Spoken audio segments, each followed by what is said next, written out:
प्यारे दोस्तों, यह एक ऐसी हाफिज कुरान लड़की की कहानी है जो अपने माँ के घर ज्यादा जाया करती थी। वह अपने माँ के घर जाकर ऐसा क्या किया करती थी जो अल्लाह का इतना खौफनाक अजाब आया, और उसकी भाभी ने उसके साथ क्या कर दी कि उस भाभी पर अल्लाह का ऐसा दर्दनाक अजाब आया कि वह इबरत का निशान बन गई। मेरी तमाम माँ बहनें से गुजारिश है कि इस वीडियो को आखिर तक जरूर देखें, क्योंकि यह बड़ी ही सबक अमोज वाकया है। मेरा नाम खुशबू है। मैं अपने माँ बाप की बहुत लाडली बेटी थी। खासकर मेरे वालिद मुझसे बेइंतहा मोहब्बत करते थे। मेरी शादी मेरे वालिद की मर्जी से सलीम से हुई थी। शादी के बाद मैंने भी दिलों जान से सलीम को अपना शौहर माना और उसकी फरमाबरदार बीवी बनकर जिंदगी गुजारने लगी। सलीम भी बहुत अच्छा शख्स था। वह मजदूरी करता था और हम बेहद गरीब थे। हमारा गुजर बसर बहुत मुश्किल से होता था, लेकिन सलीम मेरी हर ख्वाहिश पूरी करता था। मैंने भी कभी अपनी चाहतें उसकी आमदनी के मुताबिक ही रखी और कभी उसे मुश्किल वक्त में अकेला नहीं छोड़ा। 2.5 साल के बाद अल्लाह ने हमें एक प्यारी सी बेटी से नवाजा तो सलीम बहुत खुश हुआ। उसने पहली बार अपनी बेटी को उठाया तो रोने लगा और कहा, अल्लाह ने मुझे बेटी दी है तो मैं इसे बड़े नाजों से पालूंगा। बस अल्लाह से यही दुआ है कि इसके नसीब अच्छे करें। सलीम यह नहीं जानता था कि उसकी इस बेटी पर जिंदगी में कैसी कैसी कयामत टूटेगी। उसकी बात सुनकर मैं भी रो पड़ी और अपनी बच्ची को ढेर सारी दुआएं देने लगी। हमारे हालात चाहे जितने खराब थे, लेकिन इसके बावजूद मैं अपने शौहर के साथ सुकून से जिंदगी बसर कर रही थी। मेरी वालिदा का इंतकाल हो चुका था और मेरे वालिद ही मेरा मायका था। मेरा एक भाई था जो अब शादीशुदा था। जब तक मेरी अम्मी जिंदा थी, मैं हफ्ते 2 हफ्ते में मायके का चक्कर जरूर लगाती थी, लेकिन माँ के इंतकाल के बाद अब्बू अकेले रह गए थे तो मैं हफ्ते में 1-2 बार जरूर जाती और अब्बू के साथ वक्त बिताती, उनके कपड़े धोती और घर के कामों में मदद करती। लेकिन यह सब बातें मेरी भाभी को बहुत बुरी लगने लगी। उसे यह गुस्सा था कि मैं हर वक्त बच्ची को लेकर माँ के क्यों चली आती हूँ। अब्बू मुझे देखकर खुश हो जाते थे, लेकिन मेरी भाभी ने धीरे धीरे मेरे भाई को हमारे खिलाफ कर दिया।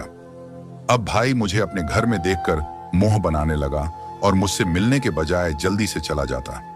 एक दिन मैं भाई के घर पहुंची तो अब वह मेरी राह देख रहे थे। मेरी भाभी घर में ही थी। मुझे देखते ही उसने मुंह फेर लिया और कमरे में चली गई। फिर किचन में जाते हुए उसने बड़बड़ा हुए कहा, लोगों को अपने घरों में सुकून क्यों नहीं मिलता, जब देखो मुंह उठाकर चले आते हैं। उसकी यह बात मुझे बहुत बुरी लगी। कुछ देर बाद भाई घर आया तो मेरी आंखों में आंसू आ गए। मैं भाई की लाडली बहन थी और हमारा बचपन एक साथ गुजरा था।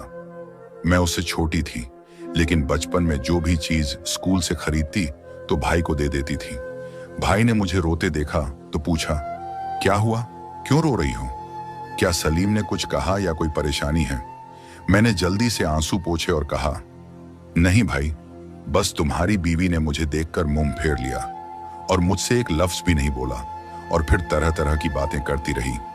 मैंने आगे कहा, मैं यहाँ अब्बू के लिए आती हूँ।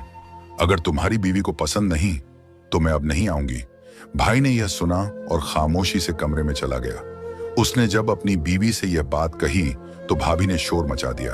वह लड़ने लगी और बात यहाँ तक पहुंची कि उसने कहा, इस घर में या तो तुम्हारी बहन रहेगी या फिर मैं जब भी आती है घर का सुकून बर्बाद करके चली जाती है।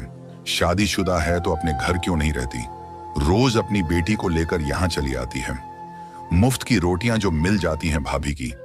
ये बात सुनकर मेरा वजूद पत्थर का हो गया। अब्बू ने भाभी को डांटना शुरू कर दिया और भाई भाभी और अब्बू आपस में लड़ने लगे। मेरा दम घुटने लगा और मैं खुद को इस सब का कसूरवार समझने लगी कि मेरी वजह से इनके घर में झगड़ा हुआ। मैंने हाथ जोड़कर सबसे माफी मांगी और कहा, मुझे माफ कर दीजिए, आज के बाद मैं इस घर में कदम नहीं रखूंगी। अब्बू ये सुनकर जारो कतार रोने लगे और कहने लगे, ये तुम्हारे अब्बू का घर है, तुम्हें यहां आने से कोई नहीं रोक सकता। लेकिन मैं खामोश रही और अपनी बच्ची को लेकर वापस घर चली आई। उस दिन के बाद मैंने कभी भाई के घर का रुख नहीं किया। अलबत्ता अब्बू मुझसे मिलने जरूर आ जाया करते थे। मैंने घर आकर सलीम को सब बता दिया तो सलीम मुझे समझाने लगे कि तुम्हारा भाई अब शादीशुदा है, उसकी अपनी जिंदगी है। आज के बाद तुम वहां नहीं जाओगी। बल्कि अगर तुम्हें अब्बू से मिलना होगा तो मैं खुद जाकर तुम्हारे अब्बू को यहाँ ले आया करूंगा। मैं भी खामोश हो गई, लेकिन अंदर ही अंदर ये बात तकलीफ देने लगी कि शादी के बाद मेरा भाई बदल चुका है। खैर, वक्त के साथ यह बात भी मैंने सह ली और मैं अपनी बेटी के साथ जिंदगी में आगे बढ़ने लगी। बड़ी बेटी जब 10 साल की हुई तो एक रोज सलीम का फोन आया। मैंने फोन कान से लगाया तो एक गैर शनास आवाज सुनाई दी।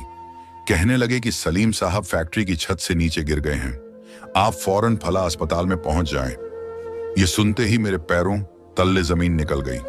मैंने फौरन अपनी बेटी को साथ लिया और रिक्शा पकड़कर अस्पताल की तरफ निकल पड़ी। दरअसल सलीम जहां मजदूरी किया करते थे, वहीं मिस्त्री के साथ काम करते हुए छत से गिर गए थे। जब मैं अस्पताल पहुंची तो सलीम जिंदगी की आखिरी सांसें ले रहे थे। वह बुरी तरह जख्मी थे और उनकी पसलियां टूट चुकी थीं। मैंने यह मंजर देखा तो फूट फूट कर रोने लगी। मैं रोती हुई उनकी बेड के पास जाकर बैठ गई। क्या हालत हो चुकी थी। मेरे सलीम की डॉक्टर साफ कह चुके थे कि अब उन्हें बचाना बहुत मुश्किल है। सलीम धीरे धीरे सांस लेते हुए मेरी तरफ देखने लगे और कहने लगे, मैं जानता हूं मैं कुछ लम्हों बाद इस दुनिया में नहीं रहूंगा और बस इतना कहूंगा कि हिम्मत मत हारना। मेरी बेटी का खास ख्याल रखना और मुझसे जो भी गलती हुई हो मुझे माफ कर देना। मैं तुम्हें इस दुनिया में अकेला छोड़कर नहीं जाना चाहता था। लेकिन यह कहते हुए उनकी जुबान उनका साथ छोड़ चुकी थी। मैंने सर उठाकर देखा तो सलीम बिल्कुल शांत हो चुके थे। उनकी रूह परवाज कर चुकी थी। मेरी बेटी जोर जोर से चिल्लाने लगी और अपने अब्बू को हिलाते हुए कह रही थी, अब्बू उठो अब्बू। लेकिन अब्बू हमेशा के लिए सो चुके थे। मैं वह मंजर देखकर बेजान होकर वहीं गिर पड़ी और बेहोश हो गई। जब होश आया तो सलीम की मैयत को एम्बुलेंस में रखा जा चुका था। मेरी बेटी कभी मेरी तरफ दौड़ती और कभी एम्बुलेंस की तरफ भागती, अपने अब्बू को देखती। मेरा शौहर इस दुनिया से जा चुका था और उस वक्त हमारे पास ना कोई अजीज था, ना कोई रिश्तेदार, सिर्फ